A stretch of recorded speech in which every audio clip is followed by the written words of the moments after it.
Big Red, and welcome back into the Nebraska side of the Play the Fight Song College Football Show, the premium college football show for the premium college football fan. Check it out today. We stream those shows live Wednesday night, 7 p.m. Central. So check out this week's. It drops tomorrow. It goes live, so check that out. But welcome back in. If it's your first time here, drop a like if you're a Nebraska football fan. If you're a returning viewer, I love you. Make sure you're subscribed.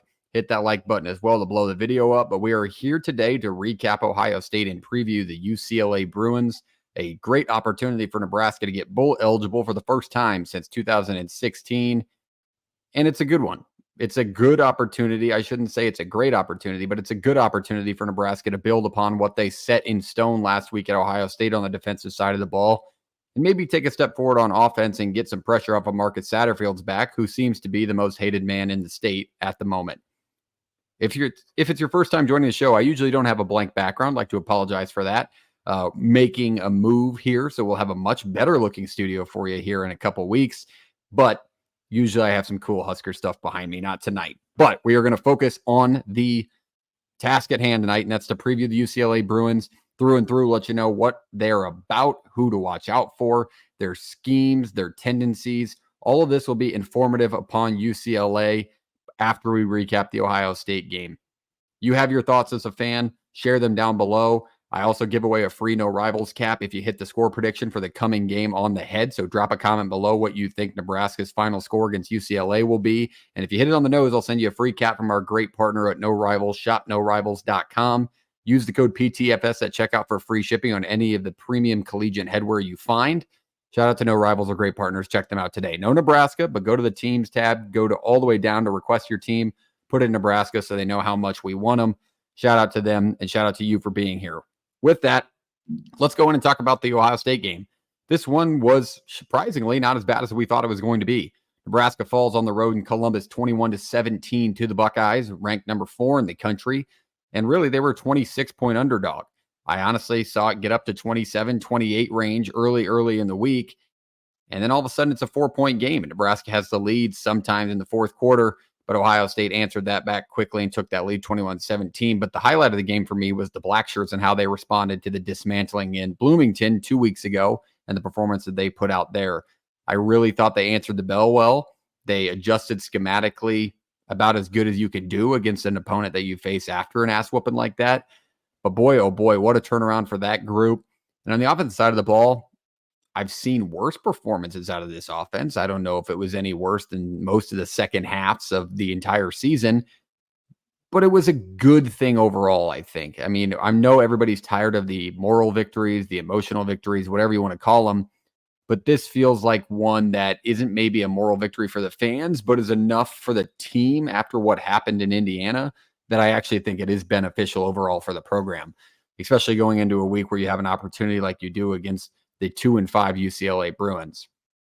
Individually throughout the game, I thought Raiola was okay. He made a couple of really good throws, also missed a couple of throws again, but that will get better with age. I think this is kind of now the time where people have started raising the question, or you can kind of start to get an idea if kids are going to transfer or not with the way they're playing or the way the season's going. I don't know if I see Dylan Raiola in another uniform next year. Like, I feel like he's kind of all in, especially with the opportunities we've given him money-wise, playing time-wise, and what he's put out. So I really do think he'll develop through this program. And I know everybody hates Satterfield, but Glenn Thomas maybe needs some more time to see if he's the right guy. But Raiola was fine. He wasn't terrible, but he wasn't great. He was just kind of in the middle there. In the backfield, I thought we took a step forward. Dowdell had a nice day, 14 carries, 60 yards, I believe, and a touchdown. Had that opportunity to have 2 touchdowns, maybe got stopped short on that one that we missed a spot on. I know everybody wants to talk about the referees and throughout that game. Did we get hosed with calls? Absolutely, we got hosed with calls throughout the entire game. The offensive pass interferences were insane. Them not getting called for holding, insane, especially for some of the holds that were there. Defensive holding, they should have gotten called for a few times against our receivers. But that's, I don't want to say it's a part of the game, but it's something that almost we're used to as Nebraska fans, because that's just the way the Big Ten's treated us in our time in the conference. I don't want to make it seem like that's an excuse for the way Nebraska's been playing the last few years, but it sure as shit doesn't help. So if any fan tries to give you grief for trying to talk about the referees and what's happened in Nebraska, don't let them talk about it like it hasn't involved in most of, or some of, at least some of the outcomes over these last 7 years. With that, let's move to the defensive side of the ball that we wanted to highlight. Boy, oh boy, you make Ohio State go 1 for 10 on third down in their home turf, and you limit them to 64 yards rushing with Quinshon Judkins and Trevion Henderson. There are a lot of teams nationally, including Oregon, probably Georgia, that are not going to do that this year. So what a performance from the inside. Ty Robinson, Nash Hutmaker, Jamari Butler played out of his mind. It's nice to see him back in the mix. Got a sack early in the game, was high on the tackle list. Deshaun Singleton played really well. Other than maybe a couple blown coverages over the top, which I'm not sure exactly what his individual assignment was. He was splendid and absolutely laying the wood when he got those opportunities. So I thought Singleton was really good on the outside. Not as much from the linebacking core this game. I thought Sherman was all right, but Bullock and Bayer didn't really jump out to me on the stat sheet and during the game. This is a week that we're going to need those guys to step up, and I'll tell you why here in a bit. But that group needs to take a step forward. I thought our DBs were okay overall for the task they had at hand, but obviously those deep balls are what killed us on the defensive side of the ball. Overall, good news for Nebraska fans, a good feeling it left you with. Obviously, people feel like we kind of got robbed of an upset win, which is a fair point to make, but I think we just use the confidence that you build in that room against the number 4 team in the country into this week against UCLA. With that, let's move this talk in this game into the UCLA game. This is a big week for Nebraska, an opportunity against the 2-5 UCLA Bruins, who are 1-4 within the Big Ten their first year in, and are really looking for, I don't want to say answers, but more opportunities to just play spoiler to some teams at this point. They've got some experience. They've got some athletes that are pretty impressive on film and on the stat sheet, but the wins just haven't translated over as they've dropped some late in the game. But they've also had a very tough schedule, probably one of the tougher in college football, ranked 5th in the preseason in tough schedules per 247 Sports. And then one of those games that they lost on the last drive was the Minnesota game. Going through their schedule pretty quickly here. They win on the road at Hawaii 16-13 in ugly fashion. Don't take away too much from it. First game, it's really tough to travel over there. It's a long flight no matter where you are. And then they host Indiana, get beat 42-13, which at the time seemed like a really bad loss. Now it seems like a pretty normal loss for teams playing Indiana. At LSU, tough place to play. They lost 34-17 versus Oregon, lost 34-13. And then at Penn State, they lost 27-11 versus Minnesota, 21-17 within the last 30 seconds. They lost that game. And then most recently at Rutgers, 35-32, they pick up their second W of the year, which is a pretty impressive win for what we thought Rutgers was, what appears not to be after they got dismantled again. But nonetheless, a good win for UCLA rolling into their bye week. Another team coming off a bye didn't really affect Ohio State much. It didn't seem to benefit them to come off a bye against Nebraska. However, maybe UCLA is different under their first-year head coach, which we'll tell you about in a bit. Let's take a look at the series as a whole. Everybody wants to, kind of take a step back. Where have we been against the UCLA Bruins? We haven't played them a ton. We only have a few matchups against them. In those matchups against them, we are 7-6. The most recent matchup was the Foster Farms Bowl. One of Nebraska's previous bowl games a decade ago now. But Nebraska won that one at 5-7 under Mike Riley. So yes, Mike Riley is the most successful against UCLA of Nebraska head coaches at 1-0. Second, Tom Osborne, of course, 6-1 in his time, and then Bo Pelini 0-2 when we played the home and home with them in 2012 and 2013. 2012 game on the road. That game was pretty interesting. Taylor Martinez days. Then the next year at home in one of our first alternate uniforms, we dropped that one in amazing comeback fashion for UCLA, 41-21. I was at that game, and I remember it pretty vividly how much we controlled the first half. The last winning quarterback for each in the matchup, Tommy Armstrong for Nebraska. In the bowl game, in the Foster Farms Bowl, he was playing quarterback.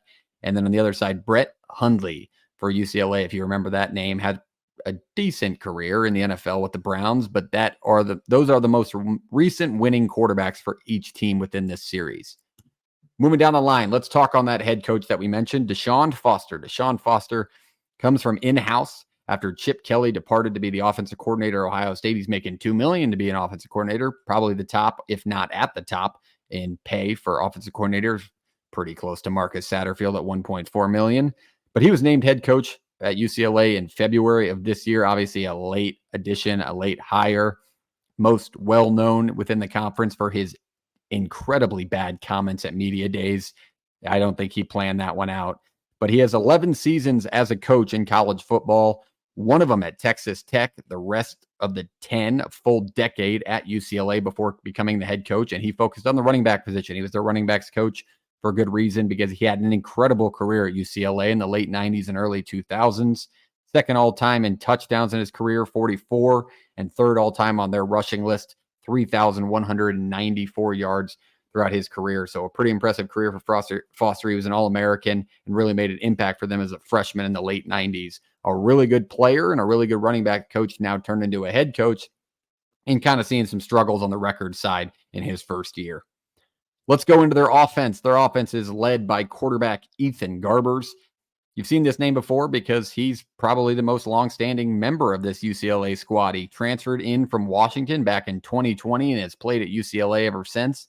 It's a lot of college football experience, multiple years, multiple snaps, a 6'3" redshirt senior from Newport Beach, California. Pretty good player overall. 124 for 191 this year for 1,484 yards. 8 touchdowns, 9 interceptions. That's a little bit of a Nebraska stat line quarterback of past, not of recent, but of past. We've had some quarterbacks that have had more interceptions than touchdowns, and that is just mostly during our bowl drought, to be honest with you. He's a consistent, accurate quarterback. He's made some throws. He's missed some throws, but he's decently, I would say he's more on the side of being consistent through his throws. He's missed some touchdown passes, kind of similar to Raiola, where he's a pretty consistent thrower, but he just misses those guys here and there. But I would give him a pretty good grade overall when it came to the accuracy department. He can run. He hasn't run a ton this year, but he can, and he did it lately. Their most recent win against Rutgers, he had a long touchdown run, and it seemed like he was more able to get out of the pocket and run downfield, more willing to, really. When teams get into these situations where they're 2-5 and it's week 10 and they're kind of getting to that nitty-gritty, let's just play spoiler, you're going to find guys that really put their body on the line just because of the way the season went. And that's kind of the way Garber's been throughout the season. And now, especially lately, he's been running the ball more against Rutgers and other teams. But he will scramble out of the pocket. His pocket awareness is decent. He will step up into the pocket and make throws downfield. And he can briefly, I'll mention this because I'll mention it later, but he'll kill you if you give him time. He likes to check down as well. So make note of that. And I will talk about that thoroughly when it comes to their running backs and their offense overall. Let's talk about their running backs. Their running backs are pretty good. I show you 2 here. We're going to talk about 3 of them. The third one is very important. That's why I had to mention him. I wish I would have put him on the picture, but these are the black shirts assignment and why I talked about the linebacker position being so important this week for Nebraska. Leading off on the left side, TJ Harden, 6'2", 220-pound junior out of Los Angeles, California. He's a big body, 6'2", 220. He's a thick body, but he's quick, and he gets open well, and he's tough to take down in open space. So that's really where they want to get him on the outside. A lot of dump-offs, a lot of screens, a lot of designed passes towards Harden is what this UCLA offense is based off of. On the other side, Jalen Berger. This is the Michigan State transfer. Pretty good back, 6'1", 215, redshirt senior out of New Jersey. He played at Wisconsin in 2021, and then most recently in 22 and 23 played at Michigan State, found his third and final home. 35 attempts this year, 127 yards, 6 receptions for 35 yards. Going back quickly to Harden, 62 attempts, 180 yards. He's their leading carrier with a score. And then through the passing game, 26 receptions, 180 yards, and a touchdown. Both of these guys have receiving stats. Why is that? Well, I'm going to tell you about one more name after I talk to you about this. This offense needs to throw the football to their running backs. That is what they want to do. That is what they schematically are built to do. And it's something you're going to see pretty often, whether that be in the screen game or just moving guys from that position to the flat on little out routes. They want to make those linebackers cover this speed and size on the outside, and they do it a lot. So if Nebraska can't cover these backs this weekend, they're going to have a tough time beating UCLA. This is a very important piece of their offense, and if you can limit this, you really make it tough on what they want to do because these guys make up a majority of their scores, and it isn't running the football. It's actually genuinely shocking. I don't know if I've ever seen a scheme like this where it's so heavy on throwing the ball to your running backs. But with a running backs coach at the helm, maybe he sees the athleticism and what they can do, and he really wants to expose maybe slower, thicker linebackers within the Big Ten through throwing the football to the running back on the outside. So that's what they want to do, and make note of that. The last name I want to mention that's not pictured in the running back department for them is Keegan Jones. He is incredibly important within this offense. I actually mad at myself for not putting him up here, but he's basically wide receiver 3 for these guys. He'll take snaps in the wildcat position to set up runs, but this is a very quick back, 5'10", 185, really squirmy through holes. He's a redshirt senior from Cleveland, Tennessee. Man, he's a good player. He's very fast on the edge. They will run design screens with him. They do want to throw it to him down the field. Little halfback angle routes you're going to see him in, but he's lightning in a bottle and somebody that Nebraska needs to keep tabs on throughout this weekend to really limit this UCLA offense and what they want to do. Overall, these 2 backs and I guess the 3 backs in general, it's a very important piece of their offense, and it's the most skilled position that they have on the field, and it's not even really close. All right, moving on to the wide receivers. Let's talk on the wide receiver room. No, I didn't pick these 2 pictures. These were literally the only 2 quality pictures I could find of their receivers. And that is a horizontal player on the left. I did not change the direction of that picture. Who that player is tight end Maliki Matavao, 6'6", 260, a senior from Henderson, Nevada. 20 receptions, 251 yards, and no scores, but that is a 12.6 yards per catch per clip. He's a big body, and they want to find him across the middle. He is Garber's main target when he gets time. When he gets time, he's going to find Matavao pretty consistently throughout this offense, throughout any of their schemes, because they want to run the football first, and we'll talk about that when we look at their overall look on offense and what they want to do. But this is a main target for Garber, and we'll see him and hear his name mentioned. It's a big body, man, 6'6", 260. I've seen him stiff-arm dudes down to the ground, whether it be from Minnesota, LSU. He's a big body. It will make an impact in the game this weekend. On the other side, Logan Loya, 5'11", 185, a senior from California. Good player, 18 receptions, 181 yards, 3 scores, 10.1 yards per catch of that clip. He makes catches in traffic, very smooth with his feet, not going to be a guy with a ton of breakaway speed, but he just kind of wiggles into those open spaces for little quick get him out routes on the RPO, and they find success throwing to him through that. He's got a lot of experience, and he's really, really good and consistent in getting open with his feet. So clean routes there, plus body control as well. They throw it to him on the outside, expect him to get a foot down. He's done it multiple times this year and killed teams on that late in the game. Their offense overall, the notes I have on it, obviously the screen game's important. The running back plat game's important, like I mentioned. But there's a lot of moving parts. And with a 2-5 team, you might raise questions like, hey, this team's not very athletic. I don't know what they're going to look like. They're very athletic. They have the athletes. You got to think of maybe a Rutgers was bad or a Maryland was bad. Then you kind of can say, hey, that's a tough place to recruit. Not in California. You're in LA. Those now middle of the tier or not great athletes within the area are pretty good in the national scale. So that's just where UCLA finds them this year. They like to throw first. 60% of their offense is made through throwing the football. They don't run it a lot. Even with the quality of backs that they have, 95% of their production comes through the air for that running back group. We need to emphasize from the black shirt side of things, making tackles in open space, because they're going to put you in those situations. That's what this offense is designed to do. And the RPO game will be there as it was against Indiana.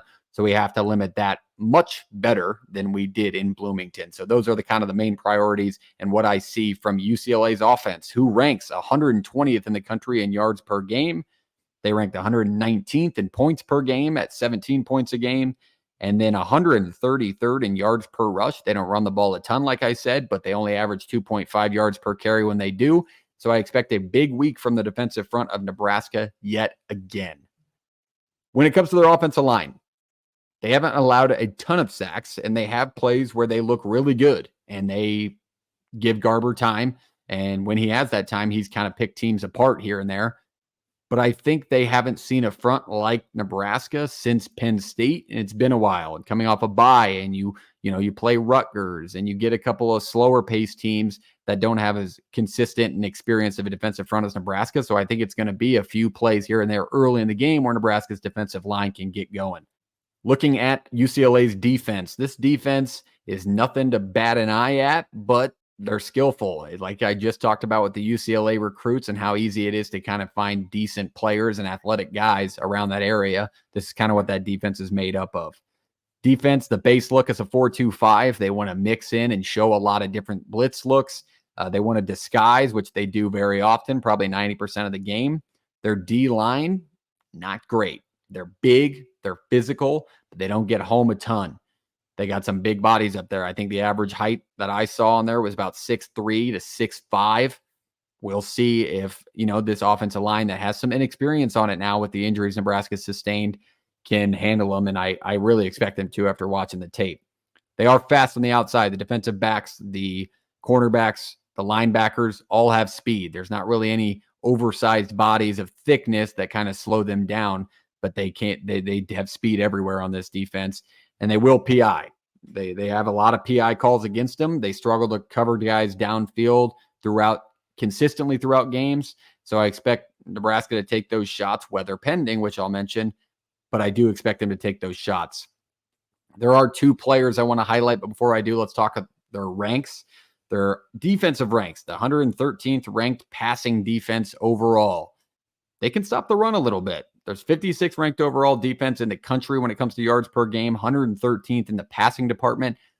Their run defense is pretty good. I think yards per game for opponents, I believe they ranked 11th in the country.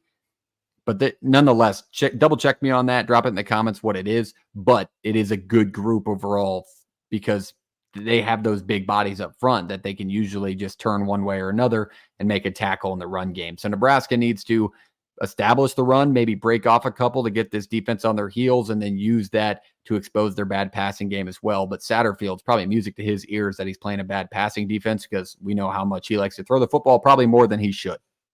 The two players I want to highlight on this defense picture-wise and then one on off. These two players are made up of linebacker Carson Swetchinger, 6'2" junior from California. Smart, quick, physical player. He's had a lot of college football experience, but for a linebacker, he's decently thin. He's not going to be a guy that's going to destroy you, and if he does, it's going to be because of his speed, and he's very decisive with what he does. He can cover a back out of the flat, and he can sniff a screen. So it's going to make it tough on Nebraska's offense, and hopefully we don't see even half the amount of screen calls that we saw last week anyways. 45 solo tackles for him on the year, 2 sacks and a forced fumble. He's been all over the field, and he's quick, and he can cover sideline to sideline, so you'll definitely hear his name more than once this weekend. On the other side, defensive back Brian Addison. This is a huge defensive back for what you are used to seeing. 6'5" senior, another California guy, really good player. He's an Oregon transfer. Tall, lengthy, and he'll be in the mix this weekend as well. 23 solo tackles, 2 interceptions. Good player overall, but that big, lengthy body makes me think he's going to be over the top over Nair most of the day. This defense overall has its holes, has had its struggles against downfield routes with PIs up front. They don't get home a bunch, so I like our offensive line matchup. I like our offensive looks this week. The only question that raises to me is the weather. The weather is not great right now. It's called for like a 55% chance of rain. It's getting colder in Nebraska, which is fine. Bring these California kids in here. Let's slow the game down. Let's be physical, and let's out-physical our way to 6 wins and a bowl appearance. That sounds like a plan to me. But that defense overall, I do want to mention one more player before I go into the overall look. Give me a break here because I'm going to try for this name, but Ahoifemi Oadejo. That's what I'm going with. He mixes a lot over the D-line, and I expect him to match up with Ben Hart. He's number 2. He's listed as a linebacker, but he's on that D-line majority of the time when they mix in these blitz looks, but he can drop in coverage as well. Just a quick guy to make note of. He will be making an impact in the game, and he looks like he's got the projectability to be a guy playing on Sundays one day if he pans out and develops over his time at UCLA. I expect this to be a slow football game. I don't expect this to be a high-flying 45-38 game, and I don't think anybody would with the offensive output we've gotten over the last few weeks. But I think with the weather and with the way that this team wants to throw the football. I think our defense is going to get them off the field quickly more than once, obviously. But with the jumps that we made defensively last week and the confidence this group is going to be playing with, I really do think Nebraska is going to find success this week against UCLA, especially in a cold, shitty Lincoln, Nebraska with rowdy fans who you got to buy back in after your performance against Columbus, I should say. And then now you bring them home with an opportunity to lock down the bowl win and then have gravy or bowl game appearance and then have gravy to follow against some pretty quality opponents in USC, Wisconsin, and Iowa. Wisconsin being our last home game, which is going to be what seems to be a good one right now from what we've seen from Wisconsin, but they've improved since early in the season. With that, let's talk score predictions. Where do I think Nebraska will be this week? I think Nebraska does get to their 6th win. I think Nebraska gets bowl eligible for the first time since 2016 with a 24-14 win over the Bruins of UCLA. This will get us into a bowl game. It'll make the fan base exhale a little bit, but kind of get greedy towards the end of the year. That's just who we are as people, and that's understandable. But I do think this is a good spot for Nebraska to win against a team that's kind of on their heels, playing with not a really care in the world other than maybe getting to 6 wins. But with the tough schedule that they've had and the most recent games that they've had, I think they're going to be for a rude awakening for this black shirt defense, as long as we get the right black shirt defense and not the one that showed up in Bloomington that week or early in the game against Illinois. I think it's a good spot. I like Nebraska to win this one. Let me know your score prediction below. And if you hit it on the nose, I'll send you a free No Rivals cap from shopnorivals.com. You can pick whatever hat you want. I'll send it directly to you. So drop that comment today. Hit the like button. We'll be back in 2 weeks with a preview of USC, but next week we will recap both this game and kind of talk going forward. I will be making an appearance with a long-standing loved member of the Nebraska community, and I'll keep that a surprise, but I will be making an appearance on a different show, so hopefully I'll see you there. I appreciate you being here. Hit the subscribe button, hit the like button. We'll see you next time. Go Big Red.